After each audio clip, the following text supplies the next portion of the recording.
Tell me, have you ever been trying to go to sleep? In and out of consciousness, looking at the dark surroundings of your room, and then you see it. You're not sure if it's clothes or someone standing there, watching you. Nothing but silence and the cold ambience of your house. A clock ticking. Sounds that could be footsteps or nothing at all. The cold standoff between you and the supposed person until it truly was nothing at all. Now, take that fear and put it into a video game and you get Five Nights at Freddy's 4. FNAF 4, may surprise you to learn, is the fourth installment in the FNAF franchise. The fourth game continues the story of William Afton, supposedly being a prequel and sequel to the previous games, depending on who you ask about it.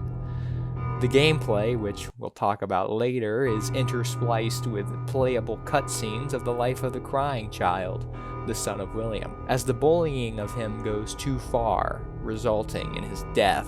There are theories galore about all that, and I am not interested in discussing them, because I want to discuss the use of your house in the game.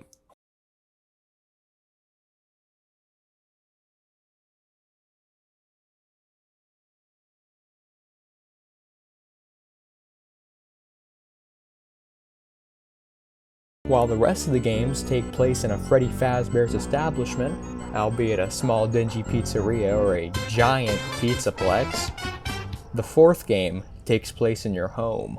According to the game, something has followed you there. While the designs are scary enough with several rows of sharp teeth on each animatronic, this game does something scarier. This game uses sounds entirely.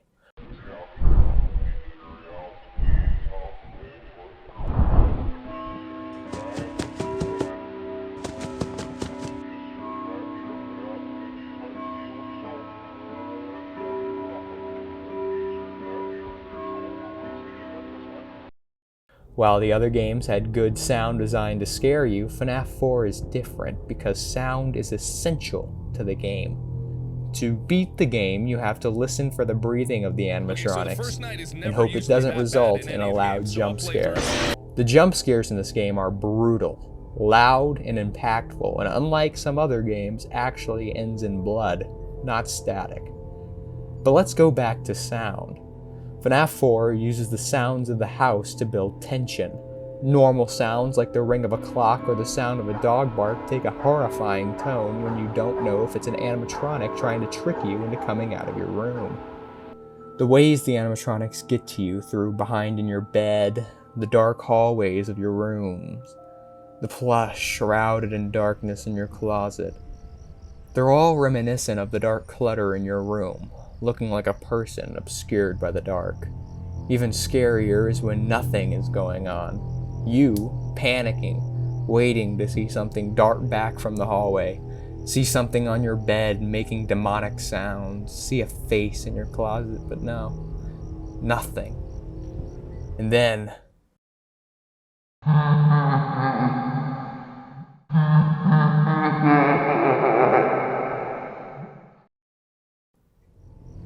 Fredbear flips the game on its head. He takes the place of every animatronic and you have to fend him off for the final hours of Night 5. Instead of the darting in the hallway of the others, he is giant and foreboding in the hallway, nearly in your face. His giant head is in the closet or on the bed. His laugh is nothing short of terrifying.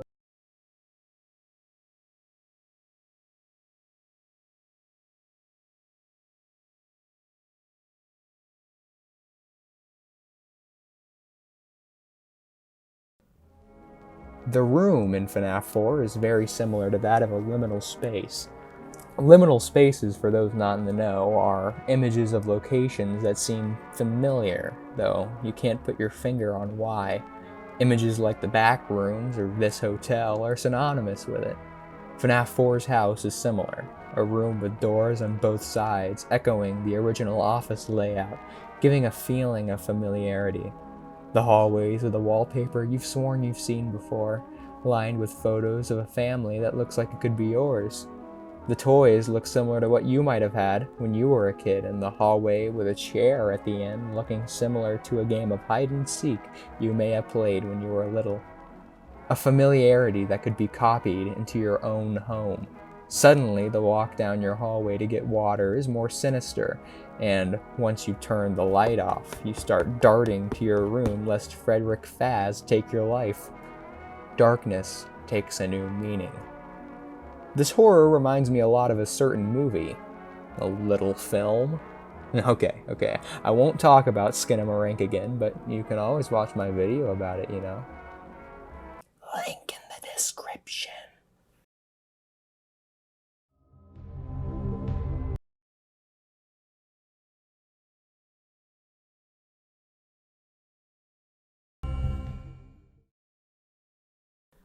To replace the lack of custom night, the game instead includes an extras menu and a nightmare mode, where, similarly to the Fredbear part of Night 5, all of the animatronics get replaced by one Fredbear-looking animatronic named Nightmare, basically Death, the Grim Reaper of FNAF 4. He acts virtually identical to Fredbear, just more difficult, except the jump scare.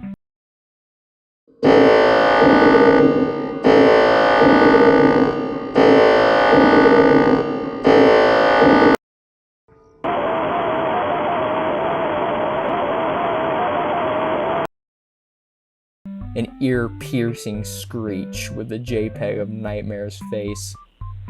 The screech sounding eerily like a flat line.